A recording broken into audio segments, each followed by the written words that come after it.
Celegnanesi, si dice celegnanesi? Sì, come vuoi. Allora, finalmente uno col sorriso, eh? Quindi vuol dire che la città della felicità funziona. Sì. Stiamo bene, dai. Sì? No, non ci sono problemi, guarda. Lavoriamo tutti sotto lo Stato e noi siamo sempre qui, e non ci annoiamo. Nel senso di INPS? Bravissimo. Bravissimo. Perché qualcuno dice che l'Italia è una repubblica fondata sulla pensione. Ma no, non più sulla dai.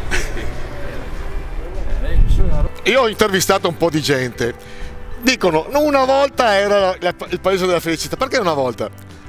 L'altra anche adesso una volta che un discorso politico, dopo sento anche il sindaco, il titolo poi rimane, sono come i parlamentari, una volta che uno diventa onorevole, se anche poi dopo uno decade da onorevole, resta sempre onorevole, no? E lo stesso è il paese, no?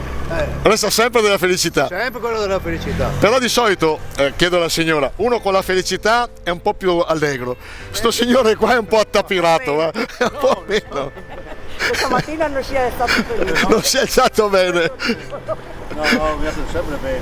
Tra le curiosità, all'Amaporesine, frazione di Celegnano, Amedeo Braghin nel novembre del 1951 vide galleggiare durante la piena del Po un crocefisso di legno sprovvisto di croce. A ricordo del ritrovamento venne costruita all'Amapolesine la chiesa santuario del Cristo dell'Alluvione, monumento ai caduti delle alluvioni di tutto il mondo. È praticamente memoria storica del paese. Vivo con passione il paese da sempre, si figuri che ho iniziato a lavorare per il paese nel volontariato a 17 anni e con l'incarico che ho avuto a livello nazionale come a livello provinciale e con la Proloco avrei potuto anche fare attività politica partita, ho rinunciato perché sono sempre stato innamorato del mio paese, Celegnano, che però purtroppo vedo che segna il passo anche di più di quello che meriterebbe. Lei comunque mi sembra molto soddisfatto della sua città. Lei è di Celegnano? Io sono originario della frazione di L'Amapolesine, vivo a Celegnano da quando mi sono sposato, sono venuto a vivere qua. E cosa auspica lei per il futuro di Celegnano? Allora, non c'è limite al meglio. Allora, vi ho detto che Celegnano ha una identità di comunità e secondo me possiamo lavorare per farla ancora più forte. Quindi secondo me il nostro lavoro deve essere in funzione di tutto questo. La nostra società sta invecchiando e quindi dobbiamo un po' sempre di più lavorare perché ci sia questo dialogo fra generazioni, per esempio. Quindi guardavo prima, mi sono affacciato dal terrazzo del comune e il centro anziani ha fornito i nonni vigili alle scuole che quindi i nonni vigili accompagnano i ragazzi nella nostra biblioteca. Ancora di più di questo. Io questo mi auguro, una comunità ancora più forte, ancora più legata.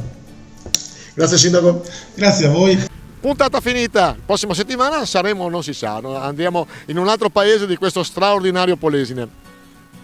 Sì, ma cioè l'intervista, non voglio interviste mie. Come mai? Perché? No, perché non mi piace, non mi interessa. Neanche lei niente intervista. Voi cambiereste Celegnano con un altro paese? Mi no, mi sto bene. E lei? Beh, se mi dovessi cambiare andrei solo a Villa Dosi. Ah, sì. Altri paesi. Allora, assolutamente non lo diremo al sindaco. No. Ah, guarda cosa che vuoi fare.